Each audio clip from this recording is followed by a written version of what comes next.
நிறைய பேர் பயந்தாங்க விஜய் சாரை தொடர்றது. எனக்கு தனிப்பட்ட ஜாதகம் கிடைச்சதுனால ஃபுல்லாக நீச்ச பங்கராஜ் யாரோ டேட் எல்லாம் குறிச்சாங்க. ஆனால் இன்னைக்கு வரைக்கும் அவருடைய இது எப்படி போகுதுன்னு பாருங்க. வேர்ல்டில் பார்த்து பெருசாக வரும். அவருடைய ஆட்டம் அற்புதமாக இருக்கும். ரொம்ப லாங் ஸ்டாண்டிங்காக இருக்கக்கூடிய ஆட்டம். இப்போ நான் வேற கட்சியில் இருக்கலாம், ஆனால் என்னை சுற்றி எதிரில் இருக்கிற கட்சிக்காரங்களுக்கு அந்த யோகா இருக்குதுன்னா நான் அதை கொண்டாடாமல் எப்படி இருக்கும்? ஸோ விஜய் சார் அப்போத்துலேருந்து அவர் இறங்கணும். அவர் டெய்லி 20 மினிட்ஸ் ஆகுது ஒன்று உங்கள் கட்சிக்காரங்களை சந்திக்கணும், இல்லை மீடியாவை சந்திக்கணும். சும்மா அந்த கூட்டத்துக்கு அப்படியே போனாலாம் வச்சுக்கோங்க. Vijay sir spoiler. ஓட்டு இண்டிவிஜுவலாக யாருமே எடுக்காத ஓட்டை அவர் எடுப்பார். நிறைய பேர் 10%லாம் சொல்கிறாங்க, நான் நம்பல. 17-18% இப்போவே அவருக்கு வந்துடுச்சுன்னு தான் என் கால்குலேஷன் காட்டு. ஸோ இதில் கூட்டணி இறங்கி போகிறது. உங்களுக்கு டிஎம்கே தான் எதிரினா அப்போ மற்ற கட்சி இதெல்லாம் பார்க்காம எல்லாத்தையும் கூட்டணி பண்ணுறது, இதெல்லாம் பண்ணலன்னா டேக்கப்பா. ஆனால் அவர் கட்டத்துக்கு கூட்டணி இருக்கும்னு இருக்கா? சோலாவா ஜெயிக்கிறதுக்கு தெய்வ குழந்தை பிறக்கணும். அதாவது இல்லைன்னா ஒரு டிசாஸ்டர் ஆகும். ஒருத்தர் வந்திருக்காரு இப்போ அதுக்குள்ள இப்படி எல்லாம் சொல்றேன். ஜாதகத்தில் இருக்கு, எனக்கு என்ன இருக்கு? சூப்பர் ஸ்டார் ரஜினிகாந்த் அவர்கள் 2027க்கு மேல படம் நடிக்கிறது ரொம்ப கஷ்டம் அப்படின்னு சொல்லி சில ப்ரெடிக்ஷன் போட்டிருந்தாங்க. அவர் உட்கார்ந்தாலும் சூப்பர் ஸ்டார், ஏந்தாலும் சூப்பர் ஸ்டார், நடந்தாலும் சூப்பர் ஸ்டார் வைக்கிறாங்க. இப்போ நான் என்ன கேட்குறேன், அவருக்கு முடியலன்னா அவர் நடிக்காம போறாரு. இவங்களுக்கு என்ன? நான் என்ன கேட்குறேன், நான் ஜோசியம் சொல்றேன். நான் ஜோசியம் என்னால் முடிகிற வரைக்கும் சொல்ல போறேன். இப்போ நிறைய பேர் ஸ்டாக் மார்க்கெட் கிரிப்டோன்னு கோடியா காசை கொண்டுறாங்க. இன்வெஸ்ட்மெண்ட் பிளான் 2026ல என்ன வச்சிருக்கலாம்? ட்ரை லேண்ட்ஸு, விவசாய லேண்டு, கோல்டு, அதுக்கப்புறம் ரொம்ப சேஃபாக எனக்கு கிடைச்சா நிம்மதினா post office. Day to day trading பண்ணிங்கன்னா மாட்டேன். ஏன்னா துர்மரணம் கோயிலில் நடக்கும். ஏன்னா திருவண்ணாமலையெல்லாம் இனி வரக்கூடிய கூட்டம்லாம் நீங்கள் பயப்படுவீங்க. நான் ஏற்கனவே சொன்ன அடுத்தது திருவண்ணாமலை தான். கிரிவலத்துக்கு தான் 10 லட்சம் பேர் இல்லை, சாதாரண திங்கக்கிழமை கூட 10 லட்சம் பேர் சுத்த போகிற காலகட்டம் வந்துடுச்சு.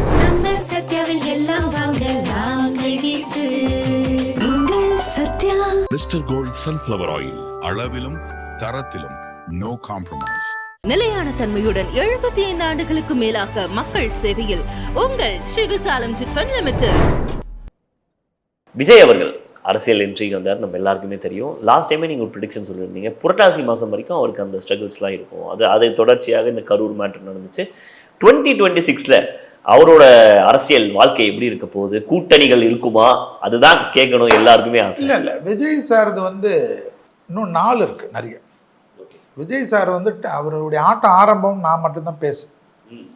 நிறைய பேர் பயந்தாங்க விஜய் சாரை தொடர்றதுக்கு ஜோசியத்து. ஏன்னா விஜய் சாருடைய ஜாதகம் எனக்கு தனிப்பட்ட முறையில் நண்பர், அவங்க ஃபேமிலியில் இருக்கவங்க எனக்கு நண்பர்கள்.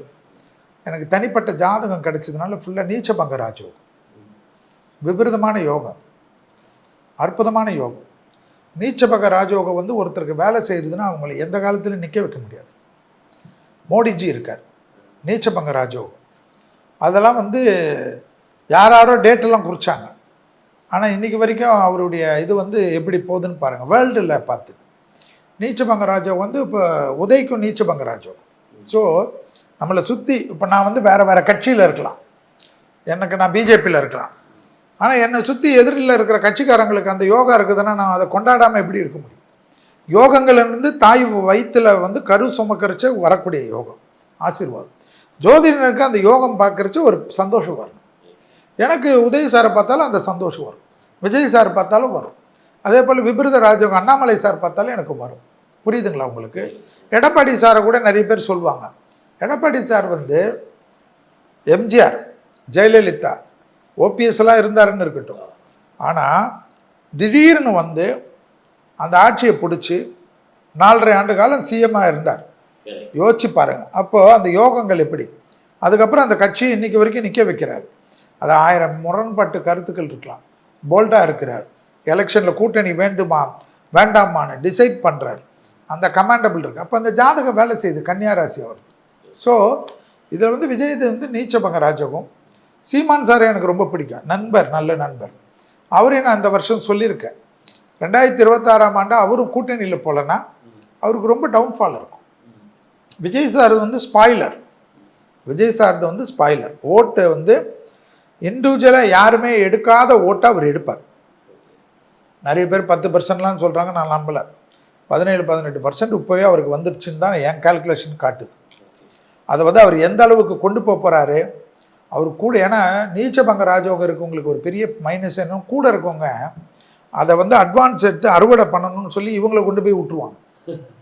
அதனால தான் மோடிஜியெல்லாம் பார்த்தீங்கன்னா எப்பயுமே அவர் கூட ரொம்ப விஷயம் தெரிஞ்சவங்கள தான் வச்சுப்பார். அவருடைய தளபதிகளாக இருக்கவங்க வெளியில் வரமாட்டாங்க. புரியுதுங்களா உங்களுக்கு? அவங்களுக்கு வந்து நீ லைம் லைட்டில் இல்லாமல் நீ பின்னாடி இரு, நீ பண்ணு, நான் எக்ஸிக்யூட் பண்ணுறேன்னு. ஸோ விஜய் சார் வந்து சும்மா அந்த கூட்டத்துக்கு வந்துட்டு அப்படியே போனாலாம் வச்சுக்கோங்க, கூட்டம் வரும், ஓட்டா வருமானு வராது. ஸோ உப்பத்துலேருந்து அவர் இறங்கணும். அவர் டெய்லி 20 minutes ஆகுது ஜாலியாக வரணும். அது ஒன்று உங்கள் கட்சிக்காரங்களை சந்திக்கணும், இல்லை மீடியாவை சந்திக்கணும். வெறும் 20 நிமிஷம் தான் டைமர் வச்சுக்கின்னு 20 நிமிஷம் வந்துட்டு போயிடணும். லைம் லைட்டில் டெய்லி வரணும். விஜய் சார் வந்தால் தான் நிற்கும். இல்லைன்னா இது அரசியல், இது பெரிய சூதாட்டம். இதிலெல்லாம் மாஸ்டர்ஸ், டிஎம்கே, ஏடிஎம்கே, பிஜேபி, இவங்க காங்கிரஸ், இவங்கெல்லாம் இதே 100 வருஷமாக 60 வருஷமாக இந்த ஃபீல்டில் இருக்கிறவங்க. புரியுதுங்களா உங்களுக்கு? ஸோ இதில் வந்து கூட்டணி இறங்கி போகிறது. உங்களுக்கு டிஎம்கே தான் எதிரின்னா அப்போ மற்ற கட்சி இதெல்லாம் பார்க்காம எல்லாத்தையும் கூட்டணி பண்ணுறது, இதெல்லாம் பண்ணலன்னா டேக்கப்பா. ஆனால் அவர் கட்டத்துக்கு கூட்டணி இருக்கும்னு இருக்கா? கூட்டணி அவர் கட்டத்துக்கு கூட இருக்கவங்கள பேச்சை கேட்டார்னா அவர் கட்டணி அவருக்கு கூட்டணி வேணும்னு இருக்குது. கூட இருக்கவங்க நீ இப்படி இரு, நீ தனியாக இரு, சிஎம் ஆகிடுவேன், அது ஆகிடுவேன்னா வீட்டில் ஒரு சேர் போட்டு உட்காந்துக்கலாம். எப்படி? ஆமாம். ஏன்னா நீங்கள் வந்து இந்த அரசியல் வந்து இனிமேல் வந்து இந்தியன் அரசியல் வந்து கூட்டணி தான். சோலாவாக ஜெயிக்கிறதுக்கு தெய்வ குழந்தை பிறக்கணும். எப்படி? தெய்வ குழந்தை ஏதாவது பிறந்தாதான் பிறக்கணும். அதாவது இல்லைன்னா ஒரு டிசாஸ்டர் ஆகணும். ஏதாவது இப்போ ராஜீவ்காந்தி இறந்தார் பார்த்தீங்களா, கொன்னார், ஒன்று அவங்க அடித்தாங்க பாருங்கள், அது போல். அதெல்லாம் இப்போ வேண்டாம். இவருக்கு நல்ல டைம், நீச்சபங்க ராஜயோகம், அற்புதமான நேரம். அந்த நேரத்தை இவர் சரியாக யூஸ் பண்ணிப்பாரா பண்ண மாட்டாரான்றது பார்க்கும். கடகராசி கண்டிப்பாக லைம் லைட்டுக்கு வருவார். ஓகே, பெரிய லெவலுக்கு வருவார். அவருடைய எழுச்சியெல்லாம் ரொம்ப இருக்கும். அவர் ஆல் இண்டியா லீடர். நான் வந்து அவர் முதல்ல அரசியலுக்கு வந்ததுலேருந்தே நான் அவர் ப்ரெடிக்ட் பண்ணது ஃபைட்டிங் காக்க அவர். ஸோ முதல்ல நான் சொல்கிறச்செல்லாம் நிறைய பேர் கோவப்பட்டாங்க. ஒருத்தர் வந்திருக்காரு இப்போது, அதுக்குள்ளே இப்படியெல்லாம் சொல்கிறேன். ஜாதகத்தில் இருக்குது, எனக்கு என்ன இருக்குது, அண்ணாமலைஜி வந்து இதுதான் நடக்கும். அவர் பெருசாக வருவார், நல்லா வருவார். அவருடைய ஆட்டம் அற்புதமாக இருக்கும். ரொம்ப லாங் ஸ்டாண்டிங்காக இருக்கக்கூடிய ஆட்டம். அவங்கவுங்க ஹெல்த்து அவங்கவுங்க தான் தம்பி பார்த்துக்கணும். ஹெல்த்து வந்து எல்லாருக்குமே தசாபுத்திகளில் பிரச்சனை வரும். இந்த ஹெல்த்தை கவனமாக பார்த்துக்கணும். கூட இருக்கவங்களால் வரக்கூடிய பிரச்சனை அவங்க தான் பார்த்துக்கணும். ஜாதகம் நல்லா இருக்கா இருக்குது. இப்போ மோடிஜியே ஜாக்கிரதையாக இருக்கணும்னு நான் சொல்கிறேன் ஒரு கட்சியில் இருந்துட்டு. ஆனால் இந்த டைம் அப்படி தான். அரசியலை பற்றி பேசணும். இன்னொரு ஒரே ஒரு கொஸ்டின், எங்களோட பிரெட் அண்ட் பட்டராக இருக்கிறது சினிமா. தமிழ் சினிமாவில் ரீசெண்டாகவே நிறையா ஒரு பேச்சுவார்த்தை இருக்குது. தமிழ் சினிமா மட்டும் 1000 கோடி அடிக்க மாட்டேங்கிறான், பாக்கி எல்லாரும் வந்து ஃப்ளரிஷ்டாக இருக்காங்க பாக்ஸ் ஆஃபீஸில். தெலுங்கு அடிச்சிட்டான், கன்னடா அடிச்சிட்டான், மலையாளம் அடிக்கிறான், ஹிந்தி அடிக்கிறான். தமிழ் சினிமாவுக்கு 2026 1000 கோடி படம், முதல் 1000 கோடி படம் வரும். தமிழ் சினிமா வந்துங்க எல்லாத்துக்கும் முன்னோடி. அதில் சினிமாவில் இருக்கக்கூடிய சில பிரச்சனைகளால் தான் சில ப்ராப்ளம் அது. ஆனால் என்னன்னா இப்போ வந்து பெரிய ஹீரோஸ் வந்து இந்த 1000 கோடி அடிப்பாங்களான்னு நான் டவுட். எனக்கு வந்து என்னென்னா பெரிய ஹீரோஸை வச்சு சினிமா எடுக்கிறதுக்கு இன்றைக்கி நிறைய பேர் பயப்படுவாங்க. ஏன்னா இந்த ட்ரெண்டிங் அப்படி தான். இந்த பஞ்சாங்க கணிப்பு சாதாரணமாக வரக்கூடிய ஒரு படமே 1000 கோடி அடிக்கும். ஸோ அது போல் நீங்கள் எக்ஸ்பெக்ட் பண்ணிங்கன்னா அது நாய். அதாவது அந்த படம் சாதாரண ஒரு படம் வருது, அது 250 கோடி இல்லை 350 கோடி இல்லை 500 கோடிக்குள்ளே அடிக்குதுன்னு வச்சுக்கோங்க. அந்த ஹீரோ செலவெல்லாம் பார்த்தீங்கன்னா இதுவே 1000 கோடி பட்ஜெட் தான். உங்களுக்கு புரியுதுங்களா? நீங்கள் 400 கோடி செலவு பண்ணி 1000 கோடி அடிக்கிறதுக்கு, நான் சொல்கிறது பேச்சுக்கு, இல்லை 500 கோடி செலவு பண்ணி 1000 கோடி அடிக்கிறதுக்கு 5 கோடி செலவு பண்ணி 500 கோடி அடிக்கிறது வந்து மாசா இல்லையான்றது எனக்கு சொல்லுங்கள். ஸோ அது போல் இருக்கக்கூடிய விஷயம் நிறைய நடக்கும். Okay sir. அண்ட் இப்போ நிறைய பேர் ஸ்டாக் மார்க்கெட், கிரிப்டோன்னு கோடியாக காசை கொண்டுறாங்க. இன்வெஸ்ட்மெண்ட் பிளான் 2026 என்ன வச்சுருக்கலாம்? ட்ரை லேண்ட்ஸு, ஓகே, விவசாய லேண்டு, கோல்டு நல்லா போட்டுக்கலாம். உங்களுக்கு எப்போ வேணுமா பணம் எடுத்துக்கலாம். சில்வர் சார் போடலாம். கோல்டுனாவே சில்வர் வந்துடும். அடுத்தது வந்து உங்களுக்கு ரொம்ப லாங் ஸ்டாண்டிங் இன்வெஸ்ட்மெண்ட்டு. அதுக்கப்புறம் ரொம்ப சேஃபாக எனக்கு கிடைச்சா நிம்மதினா post office. Day to day trading பண்ணிங்கன்னா மாட்டிப்பேன். அண்ட் இப்போ கோயில்களுக்கெல்லாம் போகிறாங்க சார். இப்போ சபரிமலைக்கு போகிறாங்க, திருப்பதி போகிறாங்க. அண்ட் நீங்கள் சொன்ன கணிப்படி அந்த மாதிரி மலை சார்ந்த இடங்கள், கூட்டம் கூடுற இடங்கள்ல இந்த பிரச்சனைகள் இருக்கும். ஸோ அந்த இப்போ முன்னெச்சரிக்கையாக இவங்களுக்குலாம் என்ன சொல்லுவீங்க? ஒன்றும் பண்ண மாட்டாங்க, ஒன்றுமே பண்ண மாட்டாங்க, ஒன்றும் நடக்காது. ஏன்னா துர்மரணம் கோயிலில் நடக்கும். ஏன்னா சாமிகள் முன்னாடி சாமிகளுக்கு இந்த இடத்த சரிப்படுத்தணுன்ற ஒரு முடிவு வரும். ஏன்னா மனிதன் பண்ணணும். இப்போது திருப்பதி இருக்குது, சிஸ்டம் இருக்குது, அந்த சிஸ்டம் டெய்லி அப்கிரேட் பண்ணிக்கினே போகிறாங்க. அப்கிரேட் வேட்டிகன் இருக்குது, சிஸ்டம் இருக்குது, புரியுதுங்களா உங்களுக்கு? அதே போல் சவுதியில் நீங்கள் பார்த்தீங்கன்னா மெக்காவே இருந்தாலும் அந்த மெக்காலே நிறைய ஸ்டாம்பேட் ஆகுது. ஏன்னா சிஸ்டம் பண்ணணும், அப்கிரேட் பண்ணணும். இந்த அப்கிரேடெல்லாம் இந்த மேலே பண்ணுவாங்க. சென்ட்ரல் கவர்மெண்ட் நல்ல டீப்பாக இன்வால்வ் ஆகுங்க.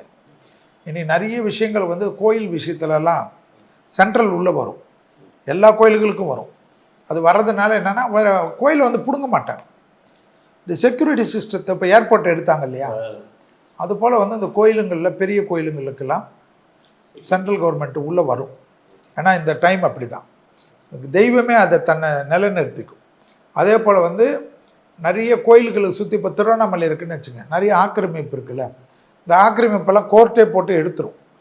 சுற்றி திருவண்ணாமலைனா சுற்றி எதுவுமே இல்லாமல் கோயிலை சார்ந்த அந்த வேலை செய்கிறவங்களுக்கு கொஞ்சம் வீடு, மற்ற எல்லாத்தையும் எடுத்து பப்ளிக்கு கொண்டு வர மாதிரி ஆகிடும். ஏன்னா திருவண்ணாமலையெல்லாம் இனி வரக்கூடிய கூட்டம்லாம் நீங்கள் பயப்படுவீங்க. நான் ஏற்கனவே சொன்னேன், அடுத்தது திருவண்ணாமலை தான். அதே போல் திருவண்ணாமலைக்கு நான் சொல்லி 3 வருஷத்தில் இப்போ எல்லாம் ஆந்திராவும் இதுவும் கேரளாவும் ஃபுல்லாக உள்ளே வந்துட்டாங்க. அதனால் திருவண்ணாமலைக்கெல்லாம் இனி வந்து கிரிவலத்துக்கு தான் 10 லட்சம் பேர் இல்லை, சாதாரண திங்கக்கிழமைக்கு கூட 10 லட்சம் பேர் சுத்த போகிற காலகட்டம் வந்துடுச்சு. அதே போல் பிரசித்தி பெற்ற கோயில்கள்லாம் நிறைய கோயில்கள் இனி வரக்கூடிய அமைப்பு ஏற்படும். அதனால் இப்போவே வந்து சிஸ்டம் வந்துடும். டெல்லி கண்டிப்பாக மத்திய அரசு வரும், வந்து கோயில் எடுக்க மாட்டாங்க, செக்யூரிட்டிக்கு ஏர்போர்ட்டுக்கெல்லாம் கொடுத்த மாதிரி. ஓகே. ஸோ அப்போ கோயிலை வந்து நம்ம எவ்வளோக்கு எவ்வளோ சேஃபாக சேவிச்சுட்டு வரோமோ அது நமக்கு வந்துட்டு ஒரு திருப்தி. அண்ட் உங்களுக்கு வந்து நிறையா க்ளோஸ் அக்வைண்டன்ஸ் இருப்பாங்க. அண்ட் ரீசெண்டாக சோஷியல் மீடியாவில் ஒன்று போச்சு சார். என்ன சொன்னாங்கன்னா, சூப்பர் ஸ்டார் ரஜினிகாந்த் அவர்கள் 2027க்கு மேலே படம் நடிக்கிறது ரொம்ப கஷ்டம் அப்படின்லாம் சொல்லி சில ப்ரெடிக்ஷன் போட்டிருந்தாங்க. அவரோட கட்டங்கள் ஜாதகங்கள் பார்க்கும்போது உங்களுக்கு என்ன? அதாவதுங்க, அவர் சூப்பர் ஸ்டாரு, அவர் உட்கார்ந்தாலும் சூப்பர் ஸ்டார், ஏந்தாலும் சூப்பர் ஸ்டார், நடந்தாலும் சூப்பர் ஸ்டார் வைக்கிறாங்க. இப்போ நான் என்ன கேட்குறேன், அவருக்கு முடியலன்னா அவர் நடிக்காமல் போகிறாரு, இவங்களுக்கு என்ன? நான் என்ன கேட்குறேன், நான் ஜோசியம் சொல்கிறேன், நான் ஜோசியம் என்னால் முடிகிற வரைக்கும் சொல்ல போகிறேன், முடியலைன்னா விட போகிறேன். இப்போ எனக்கு கூட நிறைய தொழில் இருக்குது, டைம் இல்லை, இதோடு எனக்கு அதில் கொஞ்சம் ஜாலியாக இருக்குன்னா அதில் தான் போகிறோம். இவங்களுக்கு என்ன கஷ்டம்? நான் என்ன கேட்குறது, ரஜினி நடிக்கிறாரோ நடிக்கலையோ, நீ உன் குடும்பத்தை காப்பாற்றுறதுக்கு நீ சம்பாதிச்சிடு, குடும்பத்தை சந்தோஷமாக வச்சுக்கோ. குடும்பத்தை சந்தோஷமாக வச்சு சோஷியல் மீடியாவில் இருக்கவங்களாம் நீங்கள் பார்த்தீங்கன்னா, இந்த கட்டவாத்தியில் பேசுகிறது, வக்கரமாக பேசுகிறது, ஜாதியை பேசுகிறது, குலத்தை பேசுகிறது, எல்லாரையும் இழுத்து பேசுகிறதெல்லாம் பார்த்தீங்கன்னா குடும்பமே ஒதுக்கி வச்சுருக்கோம். அவங்க குடும்பத்தோடு அவங்க இருக்கவே முடியாது. அந்த வன்மம், psychiatric effect, anxiety disorder, schizophrenia problem, இவங்களுக்கு தான் அதை எடுத்துகிட்டு அப்படியே டைப் வச்சுட்டு வச்சு இன்னும் இல்லை இல்லை இல்லை இல்லை அப்படியே வரும். பாவம் தான், இவங்களுக்காக நம்ம ப்ரே பண்ண வேண்டியது தான். எப்படி கலியுகம் ஆரம்பிச்சிருச்சு? இல்லை, இவங்களுக்கும் ப்ரே பண்ண தான். பாவம் நம்மளோட இருக்கிறவங்க என்ன பண்ணுறது, ப்ரே பண்ண வேண்டியதுதான். கார் வாங்கினா நம்ம எவ்வளோ டேக்ஸ் கட்டுறோம், எவ்வளோ டியூ கட்டுறோம், அவ்வளோ இது பண்ணுறோம். நம்ம நெய்பருக்கு நான் என்ன சொல்கிறேன் பார்த்தீங்கன்னா, அந்த தெருவில் இருக்கிறவங்களுக்கு இந்த காரு நம்ம வச்சுட்டு போகிறோன்னா அது அவங்களுக்கு. ஆனால் எங்கேயோ இருக்கிற அம்பானி சம்பாதிச்சா அவன் சம்பாதிப்பான்வான்.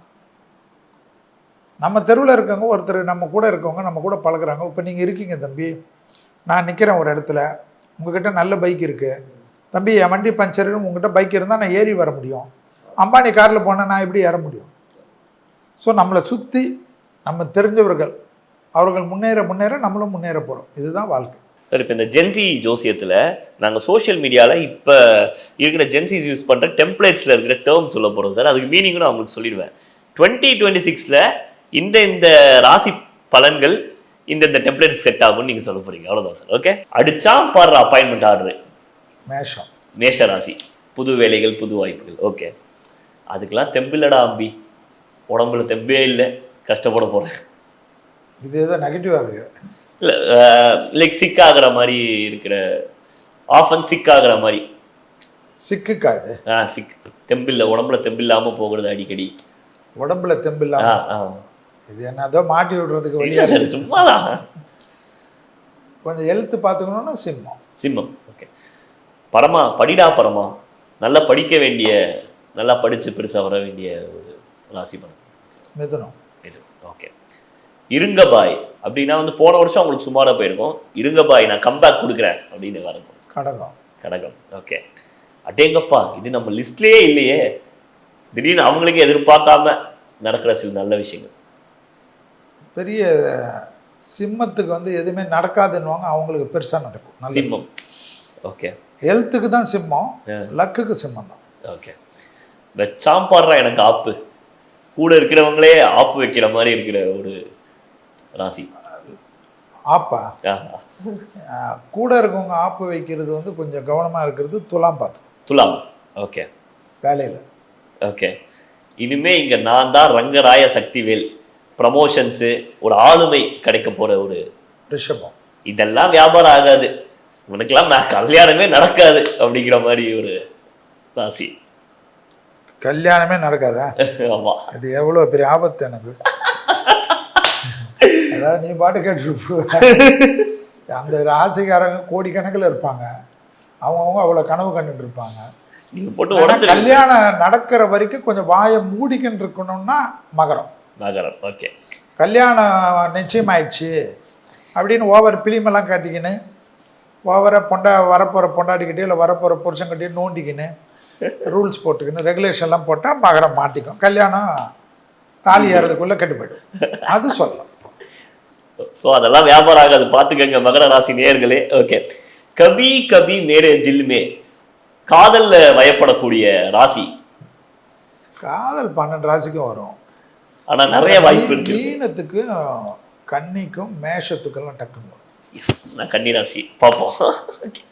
வரண்டா சின்னசாமி அப்படின்னா இந்த வேலையை விட்டு ஃபாரின் போகிற வாய்ப்புகள். ஃபாரின் போகிறதுக்கு வந்து நிறைய பேருக்கு நல்ல சான்ஸ் உண்டு, நிறைய பேருக்கு உண்டு. கடகத்துக்கே வரும், கடகமே வரும். ஃபாரினுக்கு ரொம்ப அற்புதமாக வர்றது ரிஷபத்துக்கு வரும், அப்புறமா வந்து கன்னிக்கு வரும், தனுசுக்கு வரும், மேஷத்துக்கு வரும், மீனம் 7.5 சனியாக இருந்தாலும் வரும். அவனை கொஞ்சம் சொல்லி நிறுத்துங்களேன்டா, அமைதியாக இருக்கணும், வாயெல்லாம் விட்டுறாத அப்படின்னு சொல்லக்கூடிய ஒரு ராசி. இல்லை, வாக்குஸ்தானத்தில் கும்பம் கொஞ்சம் கவனம். கும்பம். ஓகே. முடிச்சு விட்டீங்க போங்க, எல்லாம் கூட இருக்கிறவங்களாம் சேர்ந்து முடிச்சு விட்டுறாங்க. அது ஏற்கனவே சொல்லிட்டேன் போல. அதே தான், அவங்க அதே ராசிக்கு தான். ஓகே. திருப்பி எத்தனை வாட்டி முடிச்சு? டெம்ப்ளேட் இப்படி தான் சார் பேசுகிறாங்க, எல்லாத்துக்கும் ஒரு அர்த்தம் வச்சுருக்காங்க. ஃபைனல் சார், நாம் ஜெயிச்சிட்டோம் மாறா, பெருசாக ஜெயிக்க போகிற ஒரு ராசி இந்த வருஷம். யாரும் எதிர்பார்க்காத ஜெயிக்க போகிறது வந்து மீனம். சிம்மம். மீனம் சிம்மம் தான் நம்ம ஜெயிச்சிட்டோம் மாறா. நம்ம ரேங்க் பண்ண போகிறோம், எப்படி இருக்க போகுது? ஓகேவா. மேஷம். மேஷத்துக்கு தொழில் கிடைக்கும், அதனால் above 7. ரிஷபம் ரொம்ப நல்ல டைம், above 8. ஓகே. மிதுனம். மிதுனத்துக்கும் இப்போ வந்து கொஞ்சம் நிறைய அடல்ட்ஸாக இருந்தாலும் நல்லா அது நிறைய நடக்க போகுது. 6.5. கடகம். கடகத்துக்கெல்லாம் above 8 தான். சிம்மம். சிம்மம் வந்து ஹெல்த்து தவிர, வண்டியில் தவிர பெரிய லெவலுக்கு பணம் நிறைய வரக்கூடிய டைம். ஸோ சிம்மமும் என்னை பொறுத்த வரைக்கும் 7. கன்னி. கன்னிக்கு பர்சனல் லைஃப் கொஞ்சம் பார்த்துக்கணும்.